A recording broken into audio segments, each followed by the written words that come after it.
ఇవన్నీ నీకే. పెళ్లి కోసం తీసుకొచ్చాను, నచ్చినవి వేసుకో. ఏంటి?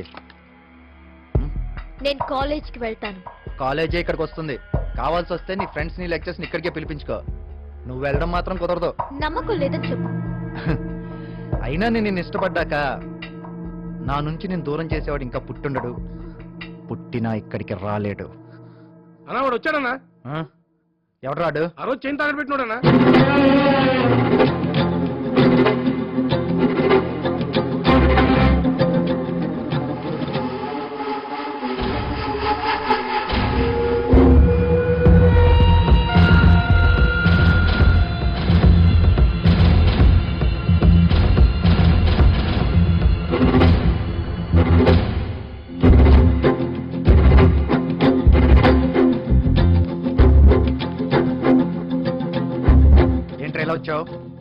ఏంటి బాబు, ఇదిగో మీ దగ్గర తీసుకున్న డబ్బు, వడ్డీతో సహా 33,000.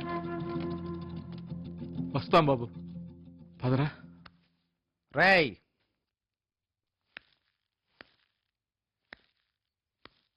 తెలిసి తెలియకో పొరపాటు చేశావు. బాగా డిస్టర్బ్ అయ్యాను. నేను ఇంకా చూడకూడదు. చూస్తే అక్కడే పాతేస్తా. వద్దు బాబు, అంత మాట అనొచ్చు. ఇంకోసారి ఇలా జరగదు. ఏదో తెలియక పొరపాటు జరిగింది, క్షమించండి. ఓ రారా.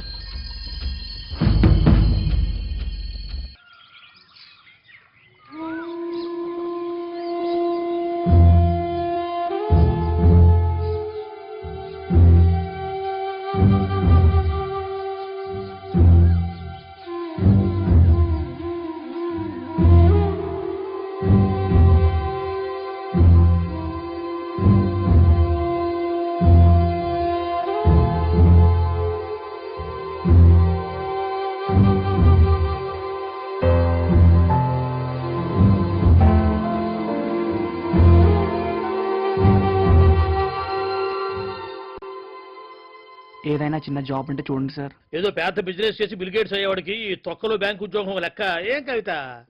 అవునండి. అలా అనకండి సార్. ఈ ఉద్యోగం నాకు ఎంత అవసరం మీకు తెలుసు కదండి. నాకెంత అనవసరమో నీకు తెలుసు కదా. ఏం కవిత? అవును సార్, నేను మారాను, నన్ను నమ్మండి. మారానంటే నేను నమ్ముతాను అనుకున్నావా? సార్, నేను మారకపోతే అప్పడిగేవాడిని, ఉద్యోగం కాదు. నిజం సార్, మా నాన్నని ఏమాత్రం సంతోష పెట్టాలన్నా అది మీరిచ్చే జాబ్ పెట్టానండి. చిన్న ప్యూన్ ఉద్యోగమైనా చాలు సార్. మారాను అంటున్నావు, మీ నాన్నగారి కోసం ఉన్నా ఏదో ఒక ఉద్యోగం చూస్తానులే. కానీ ఉన్న పాటుగా ఉద్యోగాలంటే ఏముంటాయబ్బా? ఒకటి ఉందయ్యో. అయితే ఏం సార్, ఆ జాబ్ నేను సరిపోనా? చచ్చా, ఏం మాట్లాడుతున్నావయ్యా? ఈ భూమి మీద ఆ ఉద్యోగానికి నువ్వు ఒక్కడివే సరిపోతావు. నాకంత కరెక్టే జాబ్ ఏంటి సార్? అప్పులు వసూలు చేయటం. అర్థం కాలేదా?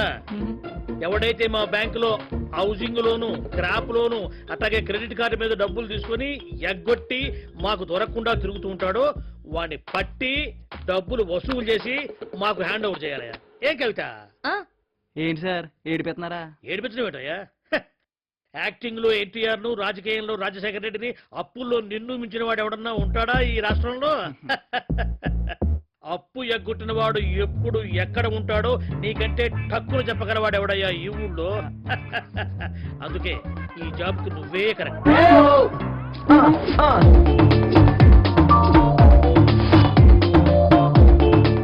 నా బంగారం చల్లగా ఉంది నాన్న.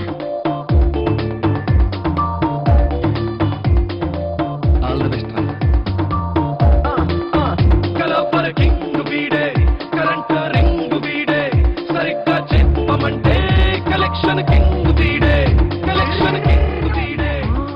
అడ్రస్ అన్నోనా, బట్ ఐ నో.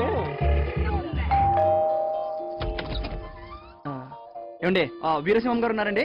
మీరు రాజేష్ అని చెప్పండి. లోపలికి వెళ్ళమని చెప్పాడు కదా, వెళ్ళి లోపలికి. ఈ గెటప్ ఏంటి రాజేష్ గా? ఏ కొత్త ప్లాన్ చేసావా, లేదా ఏదన్నా ప్లాన్ చేసి ఎవరి దగ్గర నా అప్పు దొబ్బేద్దామని చూస్తున్నావా? అప్పు చేయకుండా ఉండలేమేంటారు రాజేష్ గా? ఒరే, పాతైనా కొత్తగా చెప్తా విను.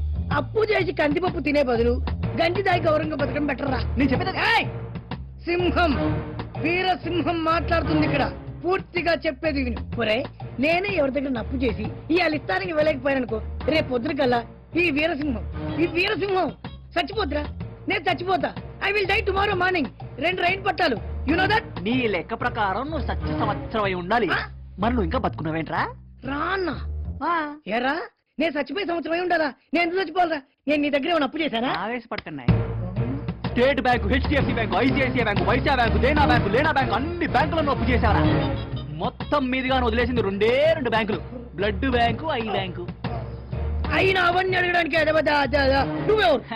పై లిస్ట్ లో స్టేట్ బ్యాంకు మందే. అర్థం కాలేదా? ఈ ఊరి తరఫున స్టేట్ బ్యాంక్ కలెక్షన్ కింగ్ నేనే. నా లిస్టులో ఫస్ట్ నువ్వే. ఇదిగో మిస్టర్ వీరసింహం, మీరు ఆల్రెడీ తీసుకున్న లోన్ ఓవర్ డ్యూ అయిపోయింది. సో అడుగోడు పేద అమౌంట్ ఆడు షాయ్ కాదా పోలీస్. ఎన్ని కబుర్లు చెప్పేవరా సింహంగా నీ బొక్కలు. నువ్వు ఏదో చేయాలన్నా. కథలో ఇంత ట్విస్ట్ ఉంటుందని నేను ఎక్స్పెక్ట్ చేయలేదన్నా. ప్లీజ్ అన్నా. రౌండ్ ట్రాలీ, ఈ రౌండ్ ట్రాలీ స్పెషలిస్ట్ ని నేను. నాకే వేస్తావరా? సరే, నువ్వు బాగా కావాల్సినోడు కాబట్టి నీకు బంపర్ ఆఫర్ రా. వచ్చే నెల 1వ తారీఖు కల్లా డబ్బులంతా కట్టేయి. లేదంటే సింహానికి చినిగిపోద్ది. బాయ్. ఒరే సిల్లీ ఫెలో, వచ్చే నెల ఒకటంటే రేపే.